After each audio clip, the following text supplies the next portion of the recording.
আমার জাদুমণি বলল আমাদের সাথে আইসা সেহরিটা করবে, কিন্তু টাইম ঘনিয়ে যায়।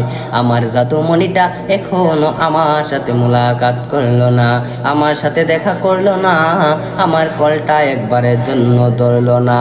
অ্যাম্বুলেন্সের ভিতরে রক্ত মাখা চেহারা নিয়ে আমার জাদুমণিটা শুয়ে রইছে। মা এমন একটা দৌড় মারছে গো, মা এমন একটা দৌড় মারছে সন্তানের কাছে। জাদুমণিটাকে জড়াইয়া ধইরা মায়ের আর্তনাদ গুলো চিল্লাইয়া চিল্লাইয়া বলতেছে, রে সন্তান আমার, কতদিন আমি খাই নাই, কত রাত আমি খাই নাই, কত রাত আমি ঘুমাই নাই। আচ্ছা হাসান, এখন তো রমজান মাস, অনেক মানুষ আছে যে রোজা রেখেও প্রবাসের মধ্যে ফ্যামিলি মানুষের জন্য কাজ করতেছে এত কষ্ট করে। তো তুমি ওই যে প্রবাসের একটা ওয়াজ আছে না, ওই ওয়াজটা একটু করো। আর যদি ওয়াজটা ভালো লাগে তাহলে এক প্রবাসী ভাইয়ের পেজ মেনশন করে দিব, যেহেতু ওয়াজটা প্রবাসীদেরকেই নিয়ে। তো আমার ওই প্রিয় ভাইটির পেজটি আপনারা সবাই ফলো করে দিবেন। তুমি আমার এক ভাই লাগেন, তো ওনার পেজটি সবাই ফলো করবেন। তো আমি শুরু করি। এ কাল্লার বান্দা, 3 বছর প্রবাস জীবন কাটাইয়া এবার মায়ের সন্তান মায়ের বুকে ফিরবেন।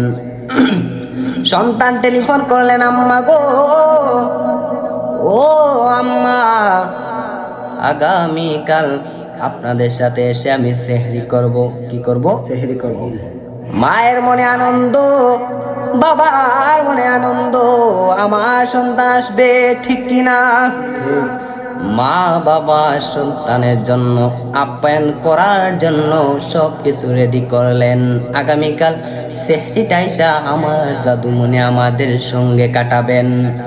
এবার সন্তানটা যখন আসার টাইম হলো, যখন ফ্লাইটটা ছেড়ে ঢাকাতে এসে পৌঁছালো, এবার বাবা সন্তানের ফোনে কল দেয়। সন্তানের ফোন বন্ধ দেখা যায়, সন্তানের ফোন ঢুকে না।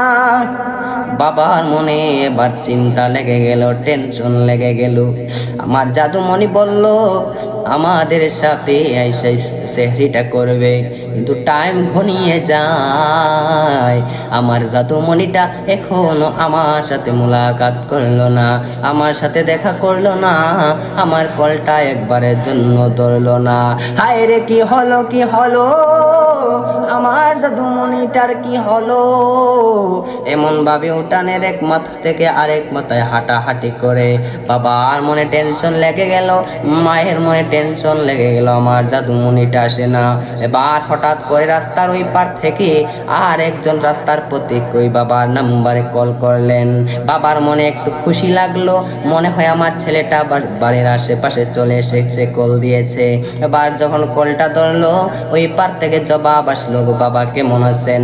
এবার সন্তানের বাবা টের পাইলো এটা তো আমার সন্তানের বয়স, শোনা যায় না।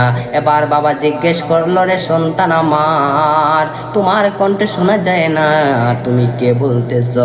এবার ওই পার থেকে কল থেকে এমন একটা আওয়াজ আসলো, ওই আওয়াজ শুনে বাবা সঙ্গে সঙ্গে বেহুশ হয়ে গেল। ওই পার থেকে বলল, বাবা আমি আপনার সন্তান না, আমি হইলাম রাস্তার একজন পথিক। আপনার সন্তান যখন ঢাকা থেকে আপনার বাড়িতে যাওয়ার জন্য হাইস ভাড়া করলো, নোহা ভাড়া করলো, বাস ভাড়া করলো, যাওয়ার পথে ঢাকা টু কুমিল্লা 1-2টা বাস সংঘর্ষ হয়ে গেল, অনেকগুলো মানুষ আহত হয়ে গেল, অনেকগুলো মানুষ নিহত হয়ে গেল। অনেকগুলো মানুষ নিহতের সাথে আপনার সন্তানের সংখ্যাটাও যোগ হয়ে গেল গো বাবা। এবার বাবার হাত থেকে মোবাইলটা ঠাস করে পড়ে গেল। এবার সন্তানের বাবা মাকে বলে না, মায়ের টেনশন করবে। এবার মাকে বলে গেল, রে সন্তানের মা, তোমার জাদুমণিটাকে আমি গিয়ে আনার জন্য যাইতেছি। বাবা সন্তানটাকে অ্যাম্বুলেন্সে কইরা মায়ের কাছে গ্রামের বাড়িতে নিয়ে আসলেন। মায়ের মনে তো একটা টেনশন লেগে গেল, আমার এলাকাতে তো কোনো অ্যাম্বুলেন্স আসার কথা না, অ্যাম্বুলেন্সের ডাকটা শোনা যায়।